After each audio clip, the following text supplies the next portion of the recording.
Halo teman-teman, kembali lagi di channel Info Informasi, channel yang akan menginformasikan terkait politik, sejarah, pendidikan, dan pengetahuan. Kali ini kita akan membahas terkait apa itu yang disebut ide, ego, dan superego. Ide, ego, dan superego adalah konsep-konsep yang dikemukakan oleh Sigmund Freud, seorang psikoanalisis terkenal, sebagai bagian dari teorinya tentang struktur kepribadian. Ini adalah bagian dari teori psikoanalitik yang menggambarkan aspek-aspek berbeda dari pikiran dan kepribadian manusia. Ide adalah bagian bawah sadar kepribadian dan beroperasi menurut prinsip kenikmatan.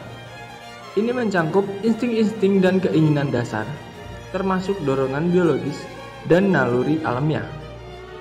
Ide bersifat egois dan tidak terpengaruh oleh moral atau norma sosial.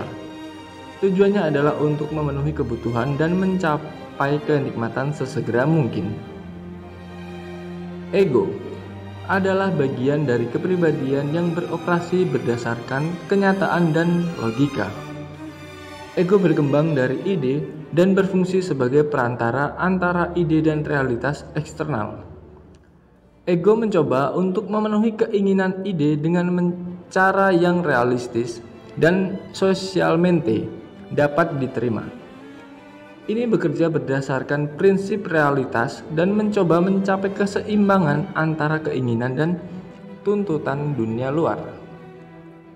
Superego adalah bagian kepribadian yang mewakili norma-norma moral dan nilai-nilai yang diajarkan oleh masyarakat. Ini berfungsi sebagai pengawas internal yang mengontrol dan menilai perilaku. Superego berkembang dari norma-norma dan nilai-nilai yang ditanamkan oleh orang tua dan lingkungan sosial. Ini dapat menimbulkan perasaan bersalah atau puas tergantung pada sejauh mana perilaku sesuai atau tidak sesuai dengan standar moral. Dalam teori ini, Freud menggambarkan konflik internal yang terus-menerus antara ide, ego, dan superego. Resolusi konflik ini berkontribusi pada pembentukan kepribadian individu dan cara individu menanggapi dan berinteraksi dengan dunia sekitarnya.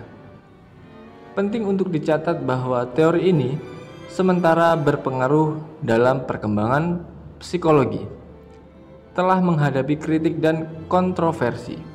Banyak teori psikologis lainnya telah muncul sejak Freud, dan pendekatan psikodinamis telah berkembang dan bervariasi selama bertahun-tahun. Meskipun teori Freud tentang ide, ego, dan superego memainkan peran penting dalam perkembangan psikologi, sejumlah kritik telah diarahkan padanya. Yang pertama, kontroversi dan ketidakpastian. Teori psikoanalisis Freud seringkali sulit untuk diuji secara empiris dan terkadang dianggap sebagai spekulatif. Beberapa konsep seperti ide, ego, dan superego sulit untuk diukur atau dibuktikan secara ilmiah. Yang kedua, keterbatasan dalam konteks kultural. Teori Freud banyak dikritik karena keterbatasannya dalam mengakomodasi perbedaan kultur dan variasi individu. Pendekatannya terutama bersumber dari konteks budaya Eropa dan pada zamannya. Yang ketiga, keterbatasan pada pengalaman anak. Freud terutama berfokus pada pengalaman awal dalam perkembangan kepribadian, terutama pada masa kanak-kanak. Kritikus menunjukkan bahwa pemahaman ini mungkin terlalu sempit dan tidak memperhitungkan pengaruh pengalaman sepanjang hidup. Yang keempat, keberlanjutan dan perkembangan kepribadian.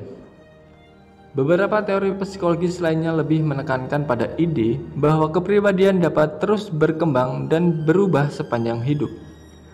Freud mungkin tidak memberikan cukup perhatian pada perkembangan lanjut setelah masa kanak-kanak.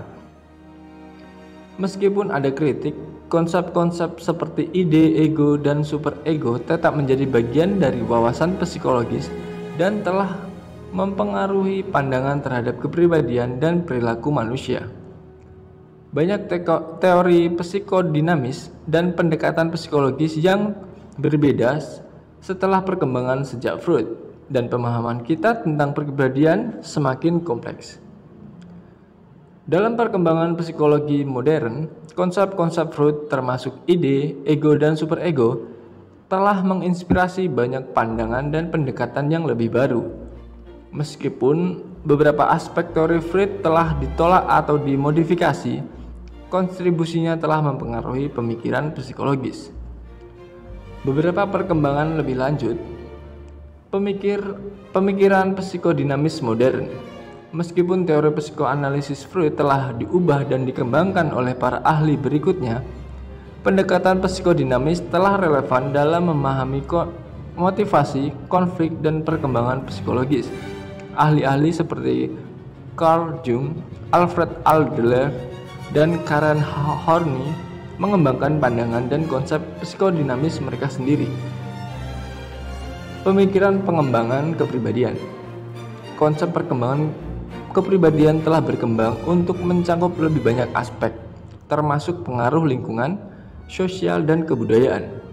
Teori perkembangan modern menekankan peran penting interaksi antara faktor-faktor biologis dan lingkungan dalam membentuk kepribadian. Psikoanalisis dalam psikoterapis. Meskipun banyak metode psikoterapi baru telah muncul, psikoanalisis tetap menjadi landasan bagi beberapa pendekatan terapeutik. Psikoanalisis terus digunakan dalam konteks psikoterapis, psikodinamis untuk memahami dan merawat gangguan mental. Perkembangan bidang psikologi lainnya. Bidang-bidang psikologi seperti psikologi kognitif, psikologi sosial, dan psikologi evolusioner telah muncul dan menggabungkan elemen-elemen baru dalam pemahaman kepribadian manusia.